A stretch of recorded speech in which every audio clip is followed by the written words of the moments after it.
Okay, guys, here's the Monday update. I guess this is day 11, Friday, Saturday, Sunday, Monday, Tuesday, Wednesday, Thursday, Friday, Saturday, Sunday, Monday. Yeah, 11 days. It's 11 days. I put my weekend summary up just in front of this one. I went to the gym this morning. I wore my DonJoy knee brace, which is this beautiful piece of hardware, mainly just for stability purposes, keep everything the way it was supposed to be kept, add a little stability to the joint, and I got on the exercise bike. Now, normally I can get on the exercise bike and ride a little over 6 miles in 20 minutes. That's my general cardio workout. So I kept it pretty simple today. I pulled 5 minutes off of the bike, so I only rode 15 minutes, actually 15 minutes and 22 seconds, and I went 4.5 miles in that time. I can pedal just as fast as I ever did as far as revolutions per minute go, but I can't really apply a whole lot of downward force to it, so that the knee is certainly weak. But I did get a pretty good cardio workout and managed to stay in fat burn for most of the time that I was on the bike. And then I got on the flat bench and did what would normally be a Monday bench press because it's International Chest Day. And that didn't go so well. I had worked up to reps with about 225 to 230 on the flat bench, and I kept it down at 185 today because as I'm pushing and planting those feet into the ground and kind of driving with the whole body, the knee is very unstable. There wasn't really any pain there. I thought about changing my routine to put my feet up on the bench so that I didn't, have that inclination to drive from the feet through the body. But I decided not to do that because there's a lot of core stability that has to come into play there, and I didn't want to come unbalanced and throw that foot, because it is my dominant leg, down to the ground to try to catch something and have 225, 230 pounds to deal with over my chest at the same time. So I kept it pretty basic. I made it through an entire workout. It seemed to go fine. I have a surgery consultation tomorrow morning, so I don't think I'll get to the gym tomorrow, but it was really important for me to get in there and continue to, push the ball down the field, as they say, in the in the general direction of life, right?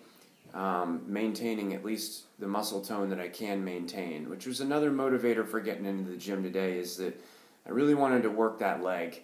I really wanted to work that damaged joint and see what it could do, make sure that that I was minimizing the atrophy of the muscle and all those sorts of things. So it was a successful venture to the gym today.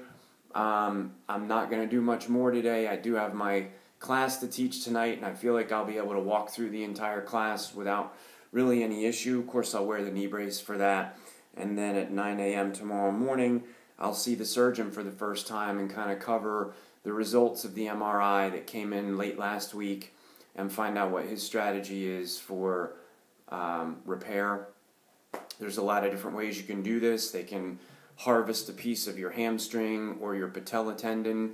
They can bring in an ACL from a cadaver and put it in there, and then that serves as a scaffold for your body to try to heal itself.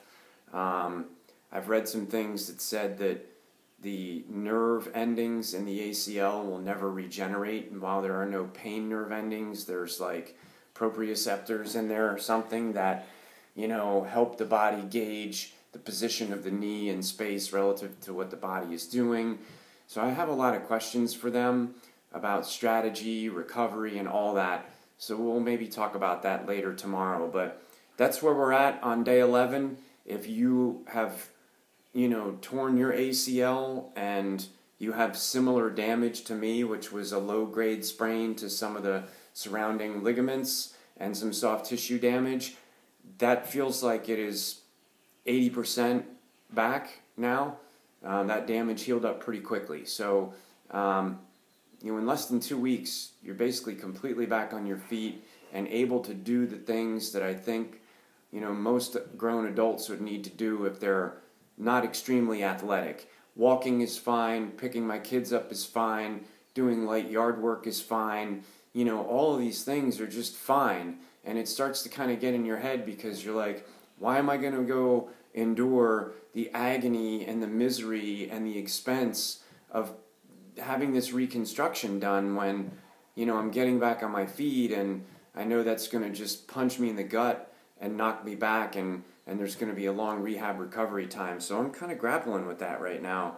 You know, the doctor said I needed the ligament in there to maintain my active lifestyle, and from what I'm reading and whatnot, yes, that's the case. You can live without it, but you're going to be lacking structural support without it. So you really need to go get it done if you're as active as I am. But I don't know. I have a lot of questions, a lot of thoughts going on in my head, trying to stay positive.